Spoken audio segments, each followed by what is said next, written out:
Veníamos bien, otro programa de política, con la conducción de Rubén Bárcena y la producción de Natalia Ferrante. Producción general, sección 8 Política, Infoplatense y Papercraft.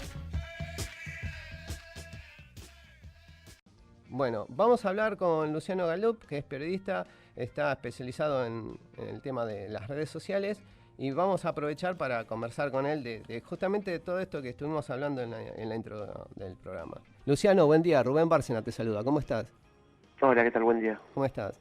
Bien, muy bien, gracias por el llamado. No, por favor. Vos sabés que estábamos comentando, ayer justamente, bueno, en la Compol que hubo acá en La Plata, presenciamos la charla tuya, y ayer te vimos en el programa de Dugan, estuviste ayer a la noche.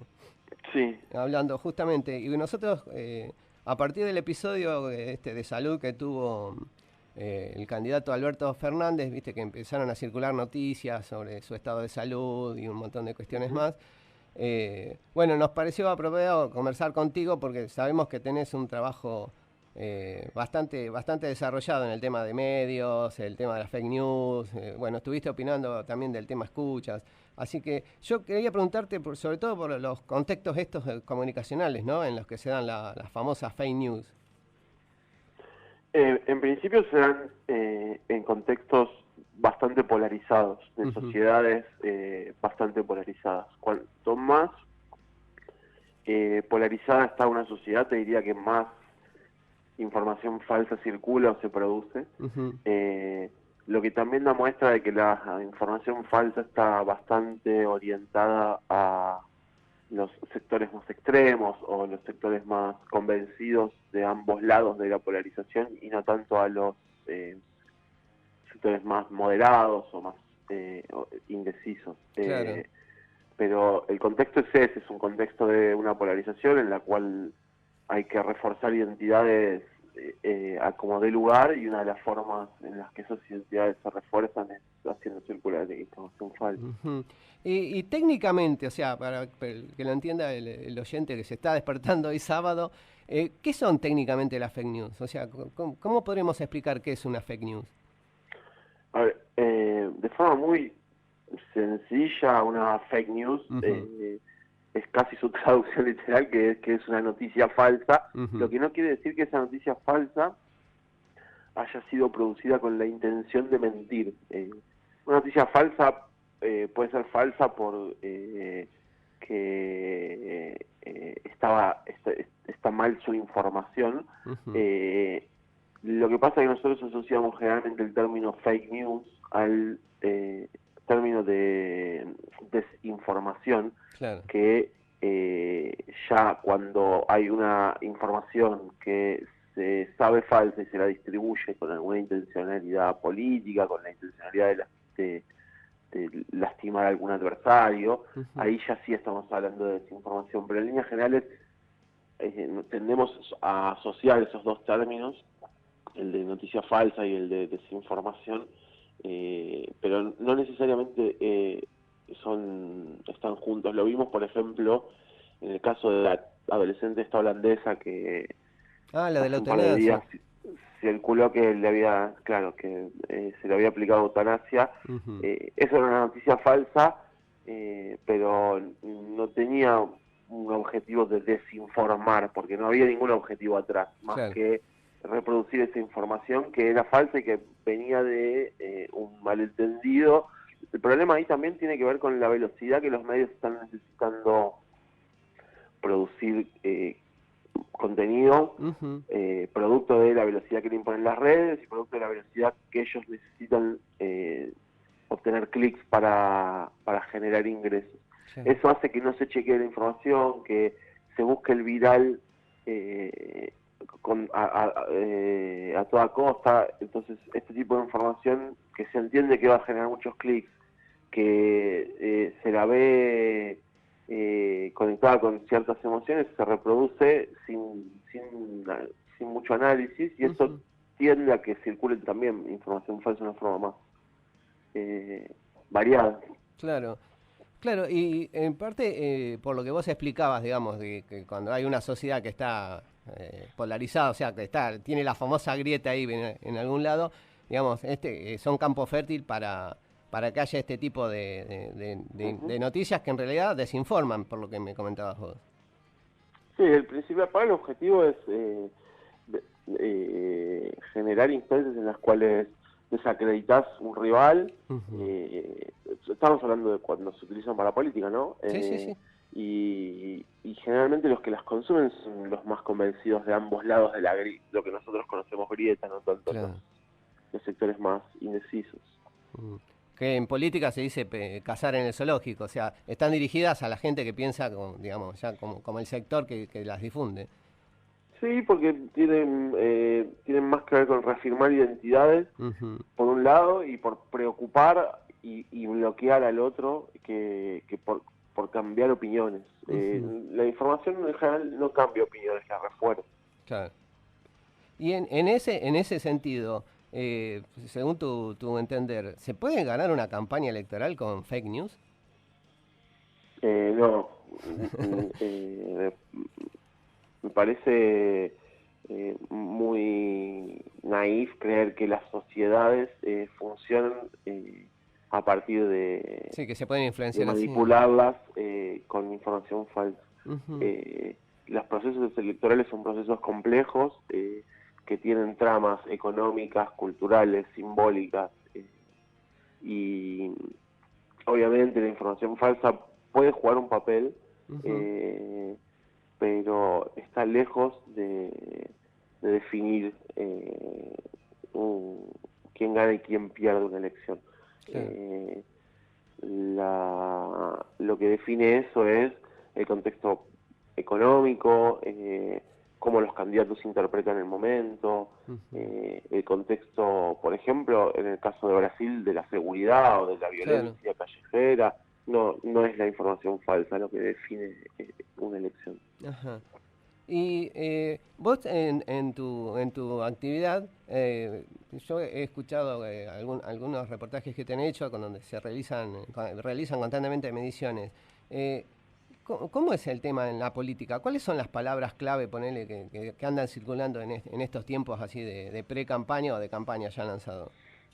No, la verdad que no sabría decirte. si hay como estrategias muy definidas que tienen que ver con que Cambiemos vinculan mucho a todo lo que es un universo simbólico de no volver al pasado.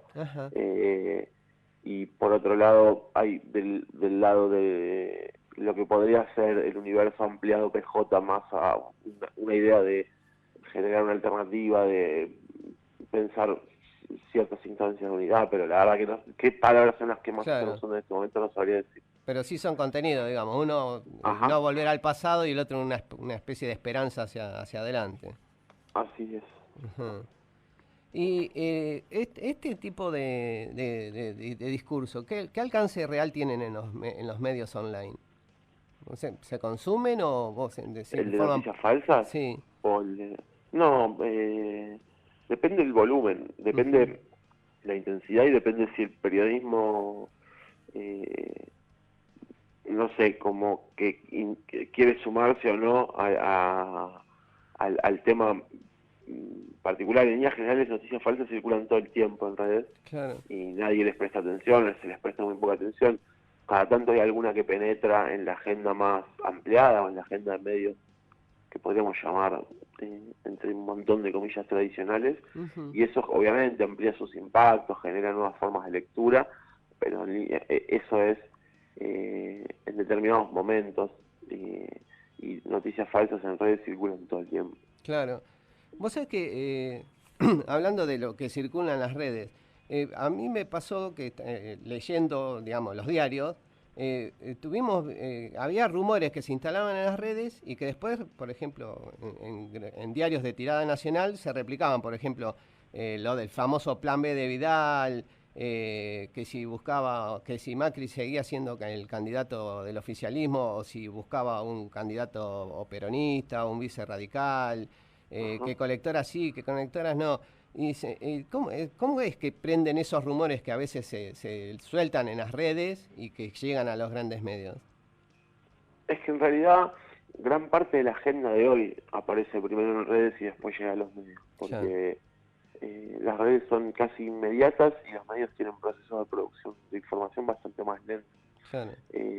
Por lo cual no es que esos rumores nacían de las redes, esos rumores nacían porque el oficialismo los quería contar o decir o hacer discutir, y llegaban primero a las redes porque las redes son más rápidas, pero no es que nacían en las redes, era una decisión de, no sé, el oficialismo de la provincia de Buenos Aires hablar de lo del plan B y circulaba por ahí, primero por un tema de eficacia y de velocidad, no tanto de que surgieran en las propias redes. Claro. Te cambio, o sea, seguimos hablando del tema de difusión de contenidos en redes, pero te llevo a otro tema, que fue el tema de la legalización del aborto, porque, digamos, hay dos, o sea, está bastante dividida la sociedad en ese tema. Digamos, por un lado tenemos a los mal llamados pro vida, que, digamos, que los del pañuelo celeste, que se identifican con el pañuelo celeste, y tenemos a la gente que quiere el tema de la educación sexual integrada en la educación, que están a favor del aborto legalizado, que están con el pañuelo verde.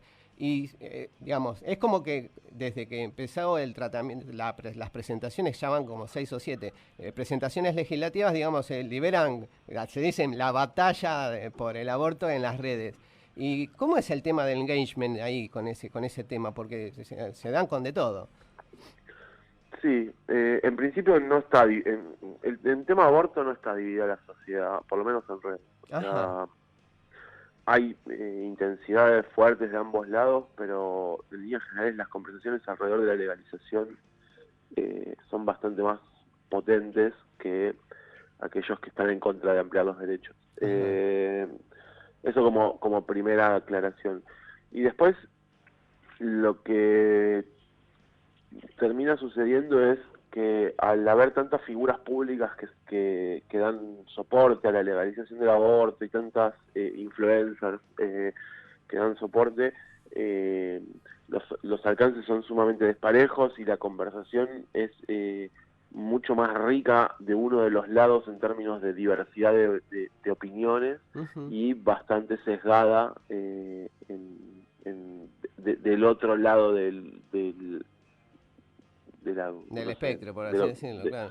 Sí, de la grieta esa que se genera entre oposiciones, pero no es que hay dos universos que son más o menos iguales en cantidad de participación o de engagement y que están disputando, sino más bien lo que termina pasando es que hay un universo muy grande y otra nube más pequeña, pero que no dialogan entre ellos, que no interactúan entre ellos,